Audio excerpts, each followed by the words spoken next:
Spirituality is that which infuses who we are and how we live. There is nothing unspiritual about working in an office. There is nothing unspiritual about cooking dinner or doing dishes or running errands or filling the car with gas or bathing the children or working in your garden. Spirituality is how we do every moment.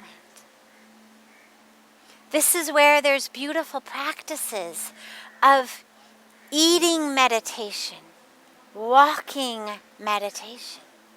Why? So that everything we do can become meditation.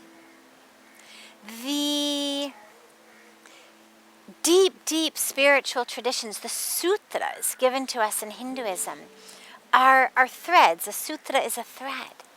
And the sutras are these short, beautiful teachings that together weave a mala of a spiritual life. And there are sutras for so many different aspects and areas of life, so that we know how to do all of those things in spiritual ways. It's not about don't do that so that you can be spiritual. It's how to infuse your work with spirituality. How to infuse every bit of your life with spirituality. That's the key. So let your spiritual practice be like a fragrance. So in the morning, when you shower, you get dressed, before you go off to the office, maybe you put on some fragrance. Maybe a perfume, maybe some essential oil, maybe not, but let's say you do. So in the morning you put on a fragrance. That fragrance stays with you all day long.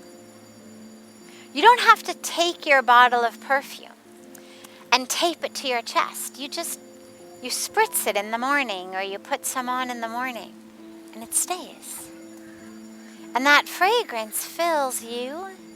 All of those who are around you, they smell it, they enjoy it, they love it, it touches them. And at various points during the day, you remember, let me refresh my fragrance. And so maybe you reapply it. And then again, you're fragrant.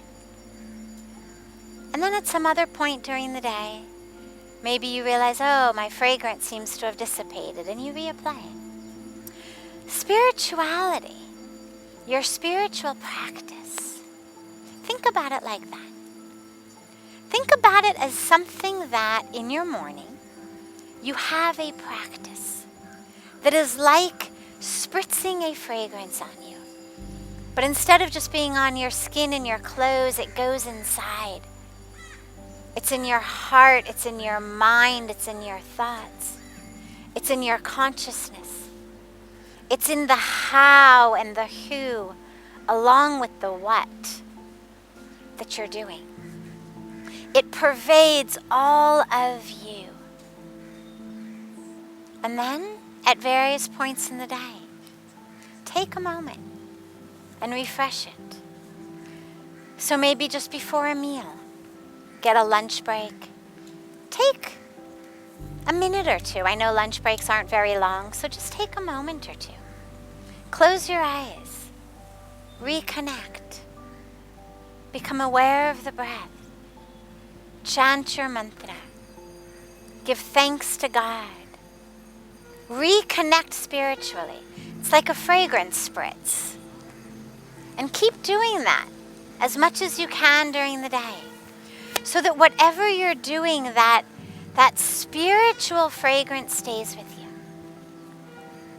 But remember also that the teachings of spirituality say, the divine you pray to in your temple, whether it's Lord Krishna, whether it's Lord Ram, whether it's Shankar Bhagwan, whether it's the Mother Goddess, whether it's any other of our innumerable divine manifestations, that divine pervades all of creation.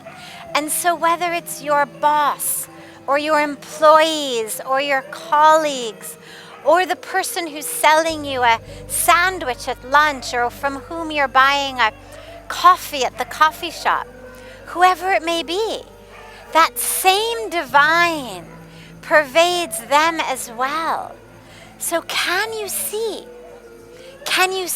God in all of these people?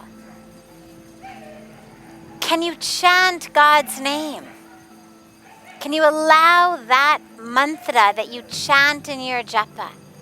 Can the japa be going on in your mind, even while you're doing whatever you do in the office? Maybe you're entering data. Maybe you're designing something. Maybe you're a scientist, an entrepreneur, in finance, whatever you're in, whatever you're doing. Allow that love of God, that mantra to be on. There's a beautiful, beautiful teaching in the prayers that we chant here every morning at Parmarth Niketan that says, Mukhume Horam Nam, Ram Seva Hatme. It means, let God's name be on your lips and let God's work be in your hands. So whether it's the work at the office, whether it's the work for the children, whether it's the work of the food, the dishes, whatever it is, it's all God's work. Do everything as an offering to God. Think of Shabri sweeping the streets because she knew Bhagwan Ram was going to come. She didn't know which street he was going to come on, so she swept them all. Think about your work like that. You don't know where God is going to come in form, what God in form is going to need, who it is that's going to be God in form in front of you. Because everyone is God in form in front of you. Allow that to permeate and to pervade everything you do. Let it all be puja.